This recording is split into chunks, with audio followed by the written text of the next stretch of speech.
à la photo aérienne parfaite d'un festival de musique ou d'un gros match de sport. C'est un peu le saint graal pour pas mal de pilotes de drones, n'est-ce pas? Sauf que, entre le rêve de voler et la réalité des règlements, disons qu'il y a un fossé.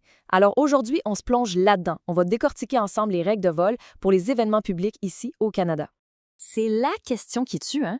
Comment on fait pour faire voler son drone à un festival légalement? Ça a l'air simple comme ça, mais la réponse est un peu plus complexe. C'est pour ça qu'on est là. On va regarder étape par étape ce que Transport Canada nous demande pour pouvoir opérer un drone en toute légalité quand il y a foule. OK, alors pourquoi est-ce qu'on a toutes ces règles au juste? Eh bien, ce chiffre-là, il prend pas mal tout seul.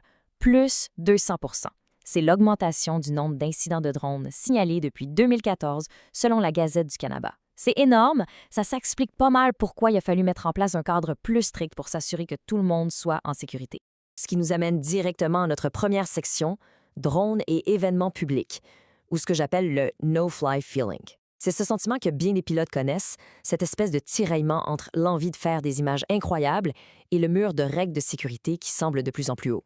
Parce que, soyons honnêtes, le ciel commence à être pas mal achalandé. Il y a de plus en plus de drones, que ce soit pour le plaisir ou pour le travail. C'est pas que Transport Canada veut empêcher l'innovation. Au contraire, le but, c'est de l'encadrer. Il fallait mettre des balises pour réduire les risques, autant pour les avions que pour les gens qui sont au sol. Bon, maintenant, le nerf de la guerre. C'est quoi exactement un événement annoncé? On va définir l'obstacle, parce que c'est vraiment ce terme-là qui change tout et qui nous oblige à demander une autorisation spéciale. Alors, qu'est-ce que ça veut dire pour vrai? Alors voilà la définition officielle directement de la Gazette du Canada. Un événement annoncé, c'est tout événement en plein air qui est annoncé au grand public. Pensez à un concert, un festival, un marché, un événement sportif. Le mot-clé ici, c'est annoncé au grand public. S'il y a des publicités, des affiches, des publications sur les réseaux sociaux, eh bien ça tombe dans cette catégorie. Et ça, là, c'est la règle à retenir.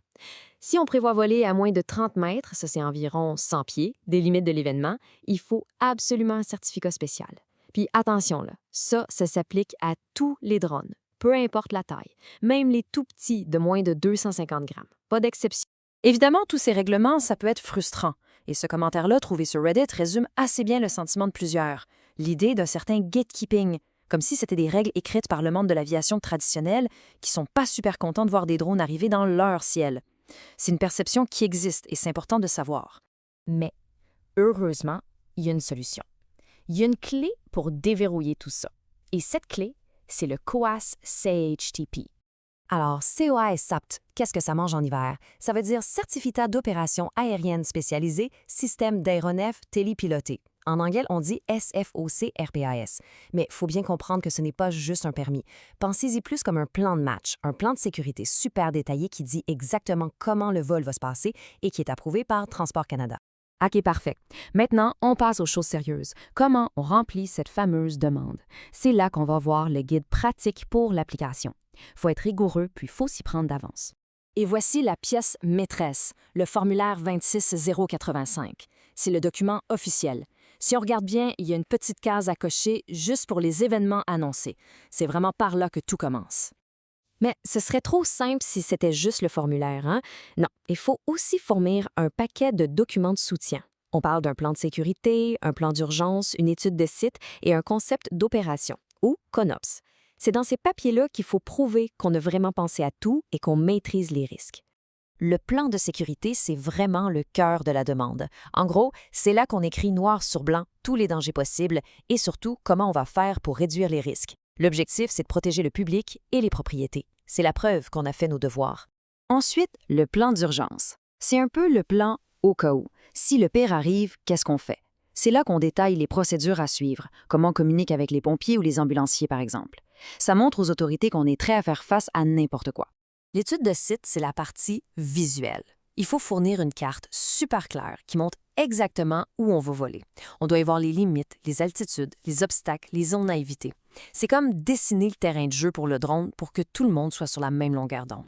OK, quelques trucs super importants pour que ça marche. À faire, soumettre la demande au moins 30 jours ouvrables d'avance. Ça, c'est pas négociable. S'assurer que tous les documents sont là et que l'info est exacte. À ne pas faire. Attendre à la dernière minute, envoyer une demande incomplète ou juste penser que l'approbation est automatique. Une demande bien montée et envoyée à temps, c'est la clé du succès. Maintenant, pour mettre ça en perspective, oui, le processus au Canada est exigeant, mais il faut voir que ça fait partie d'un effort mondial pour intégrer les drones de façon sécuritaire. En fait, si on compare, le Canada est même assez avant-gardiste. On permet des opérations complexes comme voler au-dessus des gens, ce qui est beaucoup plus restreint ailleurs, notamment aux États-Unis. Bon, on arrive à la fin. C'est l'heure du résumé. Piloter en toute confiance. Qu'est-ce qu'on retient de tout ça pour le prochain gros événement où on voudrait sortir le drone? Si on devait résumer ça en 3 étapes cruciales, ce serait ça. 1. Définir le périmètre. Est-ce qu'on est à moins de 30 mètres d'un événement annoncé? C'est la première question à se poser. 2. Préparer le plan. Monter son dossier avec les plans de sécurité, d'urgence et l'étude de site. Et 3. Soumettre tôt. On envoie la demande de COAS-ASTP complétée au moins 30 jours ouvrables d'avance. C'est aussi simple que ça. Au final, il ne faut pas voir ça comme une barrière. Suivre les règles, c'est ce qui fait la différence entre un amateur et un pilote professionnel et responsable. C'est comme ça qu'on gagne sa place dans le monde de l'aviation. Et je termine avec une question pour la suite. Les drones sont de plus en plus importants pour les médias, pour les événements. Alors, c'est quoi la prochaine étape? Comment va-t-on trouver le parfait équilibre entre la sécurité de tout le monde et la liberté des pilotes? Le débat est loin d'être terminé.